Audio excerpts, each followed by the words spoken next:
Price allot. ஜெபம் பண்ணுறதை பற்றியும் பைபிள் படிக்கிறத பற்றியும் இந்த வீடியோவில் உங்களுக்கு புரியுற மாதிரியே சிம்பிளாக சொல்கிறேங்க. என்கிட்ட மொபைல் ஃபோன் இருக்குது, என்கிட்ட சிம் கார்டும் ரீசார்ஜும் கிடையாது. அப்போ நான் என்ன தான் அந்த ஃபோன் வச்சுருந்தாலும் அதில் எனக்கு யூஸே கிடையாதுங்க. அதே போல் தாங்க, நான் கிறிஸ்டின் தான், நான் ஜெபமும் பண்ண மாட்டேன், பைபிளும் படிக்க மாட்டேன்னா நான் ஏசப்பா தேர்றது பிரயோஜனமே கிடையாதுங்க. அப்போஸ்தலனாகிய பவுல் சொல்றாரு, பூமியில் உள்ளவர்கள் மேலானவர்களின் நாடுங்கள் அப்படின்ட்டு. மேலானவைகள்னா பரலோகத்துக்குரிய ஆசீர்வாதங்கள். அதை நம்ம தேடுறதுக்கு நம்ம வாழ்க்கைக்கு ஜெபமும் வேத வாசிப்பும் நிச்சயமா தேவைங்க. என்னோட 2 கண்ணால தான் இந்த உலகத்தை நான் அழகா ரசிச்சு பார்க்க முடியுங்க.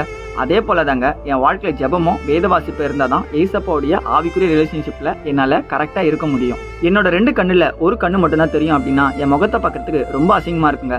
அதே போல தாங்க நான் ஜெபம் பண்ணுவேன், பைபிள் படிக்க மாட்டேன், பைபிள் படிப்பேன், ஜெபம் பண்ண மாட்டேன் அப்படின்னு இருந்தேன்னா ஆவிக்குரிய காரியங்கள்ல நான் ரொம்ப ஏசப்பாக்குள்ள இடல் எனக்கு வரும்ன்றத இன்னைக்கு ஆண்டவர் உங்களை பார்த்தாங்க சொல்றாரு. நம்ம ஏன் தெரியுமா அடிக்கடிக்கு பாவம் பண்றோம்? நம்ம வாழ்க்கையில ஜெபமோ வேத